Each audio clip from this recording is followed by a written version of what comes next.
Hi friends, welcome to metro story. Yes, இன்றைக்கி ஒரு சூப்பர்பான நாள் என்னென்னு பார்க்குறீங்களா? எஸ், நம்ம எல்பி அதாவது மகாநதி சீரியலில் காவேரின்ற கேரக்டரில் பண்ணி எல்லார் மனதையும் பிடிச்ச நம்ம மேஜிக்கல் மேம், அதாவது காவேரி எஸ் லக்ஷ்மி பிரியா, அவங்களுக்கு வந்து இன்றைக்கி ஸ்பெஷல் பர்த்டே. இன்றைக்கி செம சூப்பராக வந்து எடிட்ஸ் அது இதெல்லாம் போட்டு ஃபேன்ஸ் கலக்கிட்டு இருக்காங்க. ஒன்ஸ் அகேன் நம்ம மெட்ரோ ஸ்டோரி சார்பாக ஹாப்பி பர்த்டே லக்ஷ்மி பிரியா அப்படின்றது சொல்லிக்கலாம். ஸோ அவங்களும் இன்றைக்கி வந்து பயங்கர ஹாப்பியாக இருப்பாங்க. ஸோ பயங்கர ஷெடியூலிங், ஹாப்பி பர்த்டே இல்லையா, ஷெடியூலிங் அங்கங்கே எல்லாம் பிஸி ஷெடியூலே இருப்பாங்க. எல்லாம் ஃபேன்ஸ் மீட்டு, ஸோ ஃப்ரெண்ட்ஸ் சர்க்கிள் மீட்டுன்னு அப்படின்னு சொல்லிட்டு அங்கேருந்து எங்கேருந்து எந்த சந்து வந்து இருந்தாலும் அங்கேருந்து ஏகப்பட்ட இன்புட்லேருந்து அவங்களுக்கு ஹாப்பி நியூஸஸ், அதாவது விஷஸ் வந்து குவிஞ்சிக்கிட்டே இருக்கும்.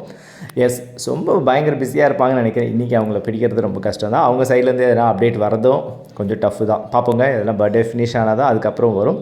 ஸோ இவங்களுக்கு யாரெல்லாம் நைட்டு 12 மணிக்கு போஸ்ட் பண்ணி பர்த்டே விஷஸ் சொல்லியிருக்காங்களோ, ஸோ அவங்க நம்ம பேஜில் வந்து கமெண்ட் பண்ணுங்கள். அது மட்டும் இல்லாமல் லக்ஷ்மி பிரியாவுக்கு எத்தனை வயசு ஆகுது அப்படின்றது உங்களுக்கு ஒரு கெஸ் இருக்கும் இல்லையா, அதையும் நம்ம கமெண்ட்டில் போடுங்க, சரிங்களா? ஸோ இன்றைக்கி அவங்களுக்கு என்னென்ன ஸ்பெஷலாக நடக்குதுன்னா அது அப்பயும் வீடியோஸ் வந்து நம்ம மெட்ரோ ஸ்டோரி போடும். ஸோ நீங்கள் அதை பார்த்து என்ஜாய் பண்ணுங்கள். நம்ம சேனலை சப்ஸ்கிரைப் பண்ணி, ஷேர் பண்ணி, லைக் பண்ணி, கமெண்ட் பண்ணுங்கள்.